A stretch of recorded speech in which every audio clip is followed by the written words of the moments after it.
சாந்தமடைவாய் கௌரி.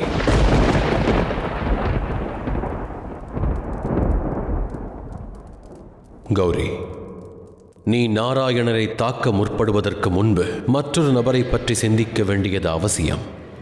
யார் மகாதேவா? விருந்தா. விருந்தா விருந்தா விருந்தா விருந்தாவா?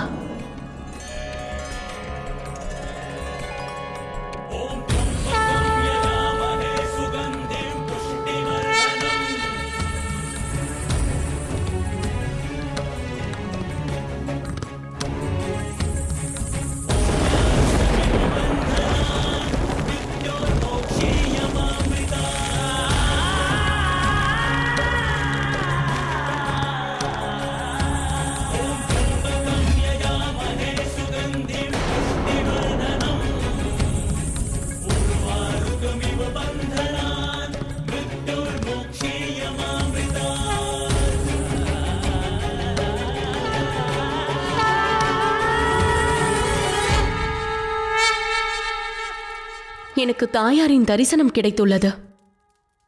அதற்கு நான் நன்றி கடன் பட்டுள்ளேன் மகாதேவா. தாயே, என் தவத்திற்காக நான் தங்களிடம் இருந்து என் கணவர் தோல்வியை அடையக்கூடாது என்று வரம் பெற்றேன். ஏனெனில் விதவையாவது என் வாழ்க்கையில் மிகப்பெரிய அச்சமாகும். என் கணவரை இழந்து விடுவோம் என்ற பயம்தான் என் பார்வையையே மறைத்துவிட்டது. அதனால் நான் எனது கணவரின் கர்மங்களை கண்டு கொள்ளவில்லை. அதனால் இன்று எனக்கு என் கர்மத்திற்கான பலன் கிடைத்தது. என் பூத உடலை இழந்த பிறகு நான் எனது கணவரின் கர்மத்தை அறிந்து கொண்டேன். ஒன்றை தெரிந்து கொண்டேன். நான் எனது அறியாமையால் தங்களுக்கு எதிராக எனது கணவரின் கர்மங்களை ஆதரித்தேன். ஆகையினால் நான் எனது கர்ம பலனை ஏற்றுக்கொள்கிறேன்.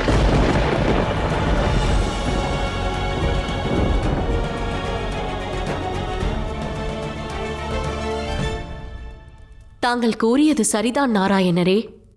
தாங்களின் கர்மத்தின் உத்தேசம் எனக்கு புரிந்தது. தாங்கள் எனது பதிவிரதத்தை முறியடிக்காவிட்டால் நிச்சயமாக எனது கணவரை அவரது கர்ம சக்கரத்திலிருந்து விடுவித்திருக்க முடியாது. நான் தங்களை மன்னித்து விடுகிறேன். உன் புனித தன்மையை என்னால் இழக்க நேர்ந்தது பிருந்தா. அதனால் நான் உனக்கு ஒரு வரமளிக்கிறேன். இன்று முதல் இந்த பிரபஞ்சம் உன்னை பதிவிரதை பிருந்தா என்று அழைக்கும்.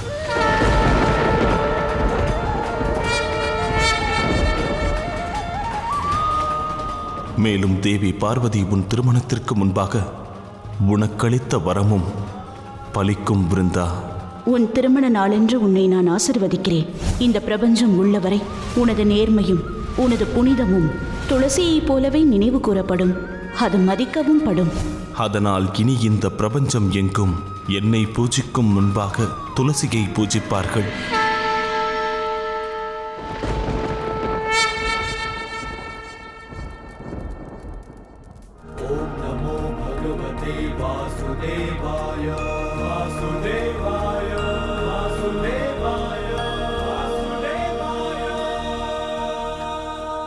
தாயே, என்னால் நான் அளித்த சாபத்தை திரும்பப் பெற இயலாது. நான் அளித்த சாபத்தினால் நாராயணர் தன் கர்ம பலனை அனுபவித்தாக வேண்டும்.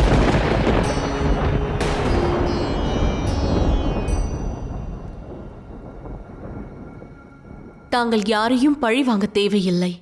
என்னை உங்களுள் ஏற்றுக்கொண்டு எனக்கு முக்தி அளியுங்கள்.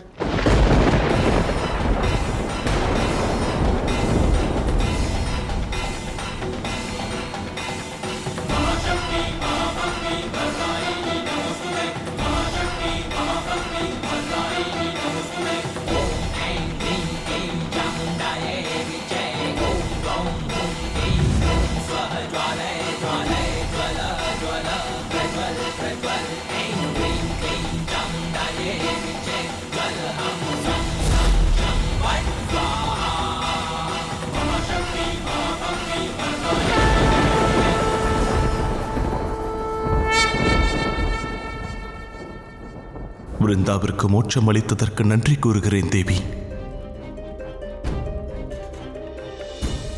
நான் வேறொன்றை நினைத்துக் கொண்டிருக்கிறேன் நாராயணா. விருந்தா தங்களை மன்னித்து விட்டாள். ஆனால் லக்ஷ்மி தேவி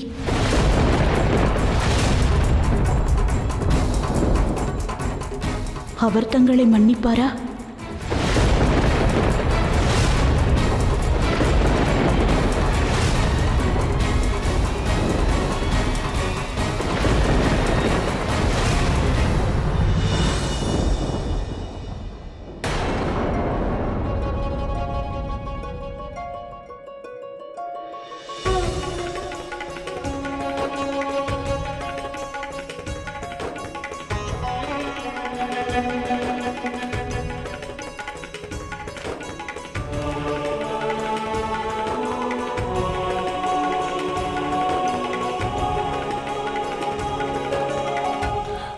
லக்ஷ்மி, என்னை மன்னித்து விடு. மன்னிப்பா? தாங்கள் கருமத்தை புரியும் முன்னே மன்னிப்பு கேட்டு விட்டீர்கள். அதற்கான பதிலையும் நான் கூறிவிட்டேன். அப்படி செய்ய வேண்டிய தேவை இருந்தது லக்ஷ்மி. நீயே அறிவாய், மும்மூர்த்திகளின் கர்மத்தை விதிதான் முடிவு செய்கிறது. அறிவே, தங்கள் விதிதான் தங்களின் கர்மத்தை முடிவு செய்தது. தங்கள் கர்மங்கள் என் விதியை எழுதியது.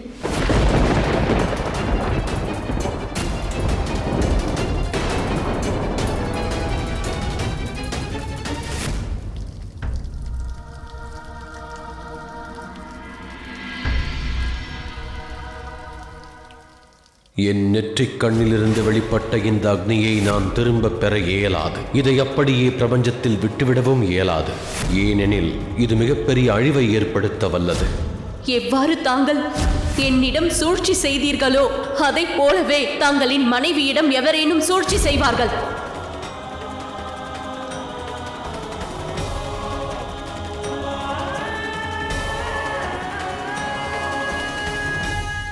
என்னவாயிற்று கௌரி?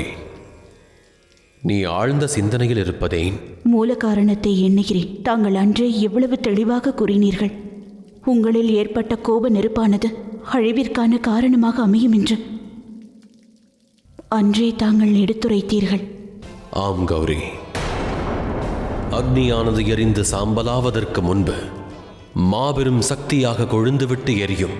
அதுபோன்றே ஜலந்தரும் அனைத்து எல்லைகளையும் மீறப்போகிறான். ஜலந்தரின் குரோதமும் அக்னியைப் போன்று கொழுந்துவிட்டு எரியும். அத்தருணம் விரைவில் வரப்போகின்றது. ஸ்ரீமன் நாராயணர் தனது குற்ற உணர்ச்சியால் எரிந்து கொண்டிருக்கிறார். மறுபுறம் விருந்தாவின் சாம்பலிலிருந்து ஜலந்தரின் கர்ம பலனின் புதிய அத்தியாயம் துவங்க உள்ளது. அக்னியிலிருந்து துவங்கியது அந்த அக்னியில்தான் நிறைவடையும்.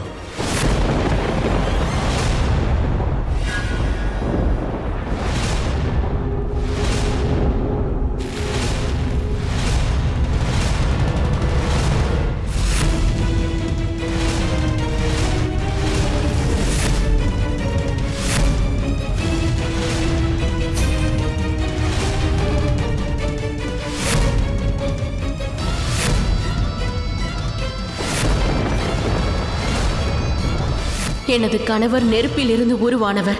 அதனால் விருந்தாவாகிய நான் அந்த நெருப்பிலேயே சமாதியாக போகிறேன். லக்ஷ்மிபதி,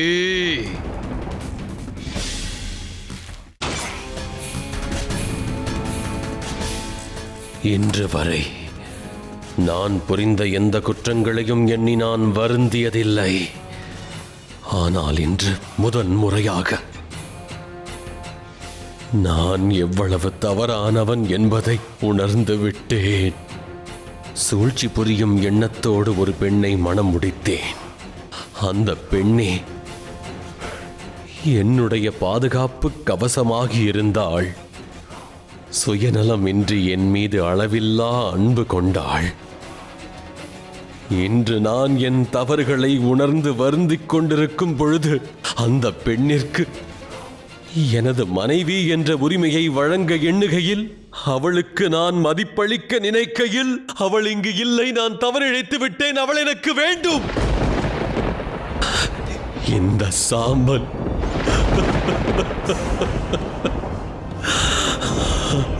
விருந்தா!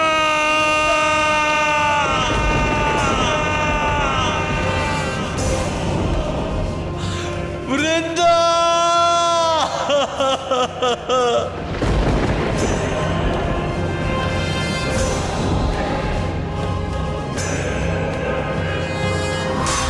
இன்று வரை அந்த பார்வதியை அடைய வேண்டும் என்பதே எனது லட்சியமாக இருந்தது. தேவர்களை அழிப்பதே எனது லட்சியமாக கொண்டு அவர்களுடன் யுத்தம் புரியப் போகிறேன். விருந்தா, எவ்வாறு எனது சக்திகளும் விருந்தாவும் என்னிடமிருந்து பறிக்கப்பட்டதோ அதே போன்று மகாதேவரிடமிருந்து அவர் சக்தியை பறித்து விடுவேன்.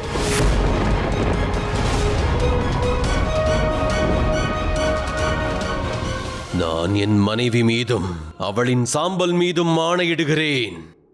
நான் யுத்தம் புரிவேன். என் இறுதி மூச்சு என்னுடன் இருக்கும் வரை.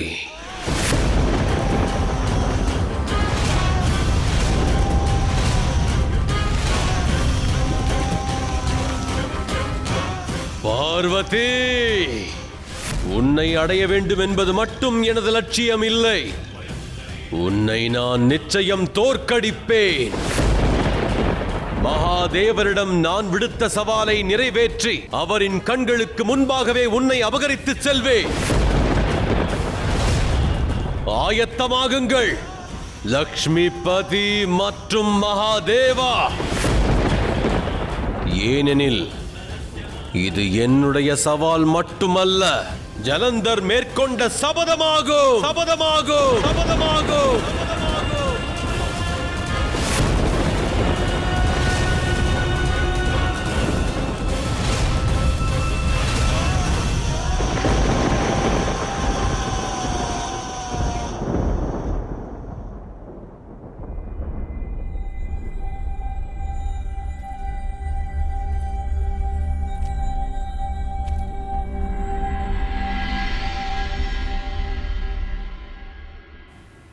நாளை சூரியன் உதயமாகும்போது ஜலந்தர் இங்கு வந்து விடுவான்.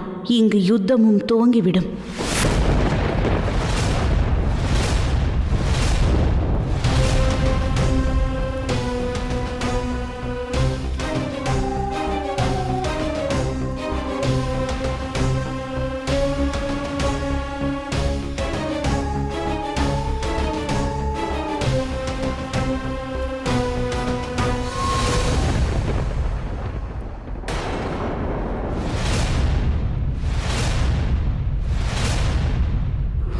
இந்த யுத்தம் நாம் புரிந்த யுத்தங்களிலேயே மிகவும் கடுமையானதாக இருக்கும்.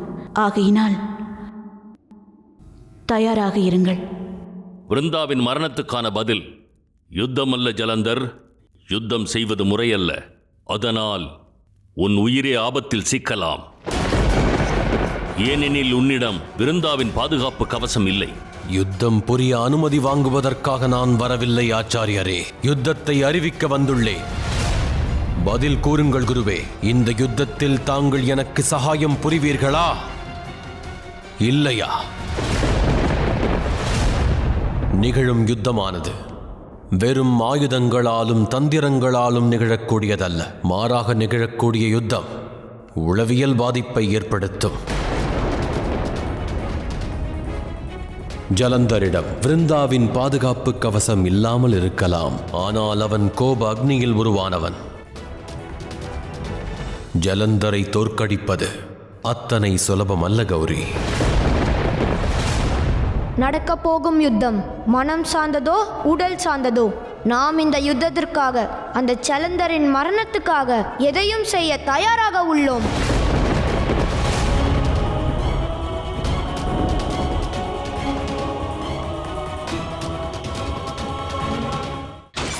மகாதேவா, ஜலந்தரை போரில் எவர் வேண்டுமானாலும் எதிர்க்கலாம். ஆனால் விதியின்படி ஜலந்தரை அழிப்பதென்பது தங்களை தவிர வேறு எவராலும் முடியாது. ஆம் கௌரி. ஜலந்தர் தன்னுடைய எதிராளிகளை எதிர்கொள்ளும் வேளையில் ஜலந்தர் முக்கியமான கட்டத்தை எதிர்கொள்ளும் வேளை வரும். அக்கணம் மீண்டும் ஒரு முறை அவனுக்கு பச்சாதாபம் அளிக்க வாய்ப்பு ஏற்படும். அக்கணம் அவனே தீர்மானிக்க வேண்டும். அவன் தன்னையே சமர்ப்பிக்கலாம், இல்லையேல் அவன் அழிவை நோக்கியும் பயணிக்கலாம். அவ்வாறு அழிவென்னும் மார்க்கத்தை மேற்கொண்டால் விதியே என்னிடம் அவனை அழைத்து வந்துவிடும். இந்த யுத்தம்தான் உன்னுடைய இறுதி முடிவா? நான் அறிவேன், பிருந்தாவுக்கு நடந்தது அநீதியாகும். அந்த காரணத்தினால் நான் இந்த யுத்தத்தில் உனக்கு உறுதுணையாக நிற்பேன். ஆனால் சிவ குடும்பத்தை தவிர அனைத்து தேவர்களுக்கு எதிராகவும் யுத்தம் புரிய நான் தயார். அது உச்சிதம்தான். மகாதேவரின் குடும்பத்தை நானே கவனித்துக் கொள்கிறேன். நான் அசுரகுரு உஷானா அந்த விஷ்ணுவிடம் யுத்தம் புரிவேன். ஆச்சாரியரே, இப்பொழுது என் எதிரில் நிற்பவர் யார்? கடவுள் விஷ்ணுவா, இல்லை என் கணவரா? எந்த விஷ்ணு? ஒரு கணவர் என்ற முறையில் தன் மனைவிக்கு துக்கத்தை தந்தவன். காரணம் எதுவாயினும் என்னுடைய செயலினால் உனக்கு துன்பம் ஏற்பட்டது. அந்த குற்ற உணர்ச்சி எனக்குள்ளது. ஆனால் தேவி லக்ஷ்மி, என்னால் கர்ம பலனிலிருந்து என்னையோ உன்னையோ விடுவிக்க இயலாது. ஆனால் ஒன்று மட்டும் நிச்சயம், ஜலந்தருக்கு எதிரான இந்த யுத்தத்தில் இப்பிரபஞ்சத்தை காப்பவனுக்கு அவனது ஸ்ரீதேவியின் உதவி தேவையாகும்.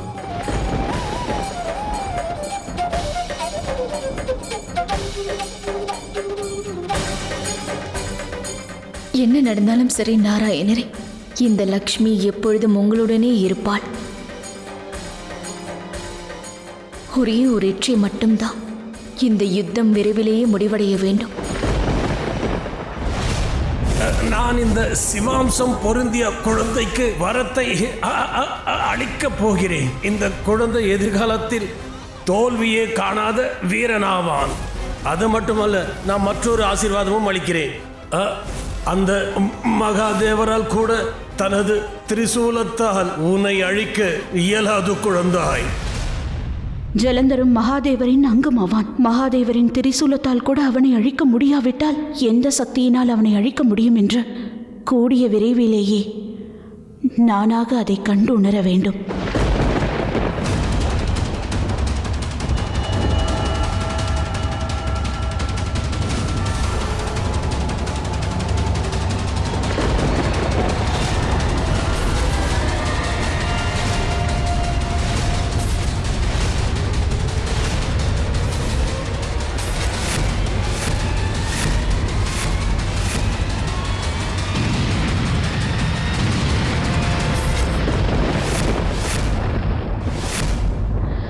நடக்கக்கூடாது. தனது கோப நெருப்பை அழிப்பதற்காக மகாதேவர் தனது நெற்றிக்கண்ணை திறந்து விட்டால் ஜலந்தருடன் இணைந்து இந்த மொத்த பிரபஞ்சமும் அழிந்துவிடும். அவரது கோப அக்னியானது இந்த பிரபஞ்சத்தை எரித்துவிடும்.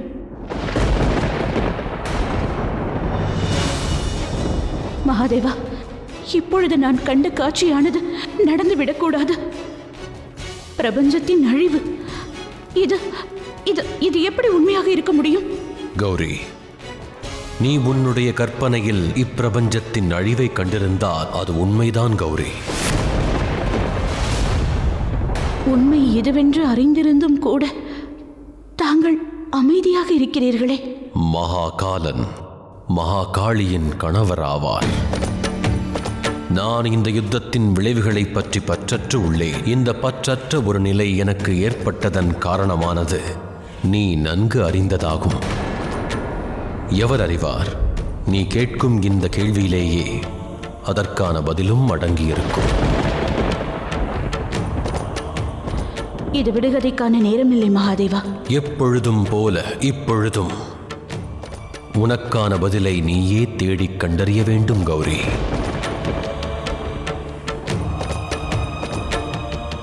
இதற்கு முன்பு நான் பல யுத்தங்களை கண்டிருக்கிறேன் மகாதேவா.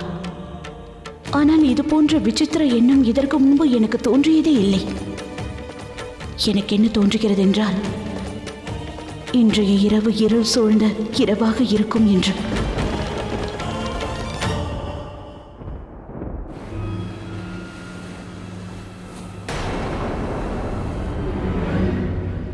ஒரு புதல்வனானவன் தனது வாழ்வில் முக்கியமான வேலைகளை செய்வதற்கு முன்பு அவனது தந்தையின் ஆசிர்வாதத்தை பெறுவது வழக்கம்.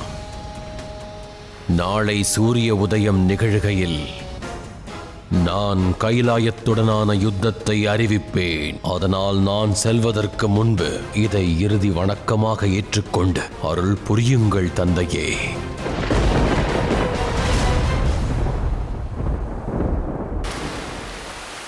ஜலந்தர்,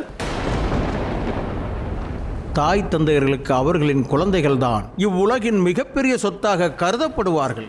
மகாதேவருடன் யுத்தம் புரியும் எண்ணத்தை விட்டுவிடு மகனே. தாங்கள் என்னை புதல்வன் என்று அழைக்கவோ இல்லையேல் நான் தங்களை தந்தை என்று அழைக்கவோ எந்த உரிமையும் இல்லை. தங்களுடைய சுயநலத்திற்காக நான் பிறப்பெடுத்ததன் ரகசியத்தை தாங்கள் இதுவரை மறைத்து வைத்திருந்தீர்கள்.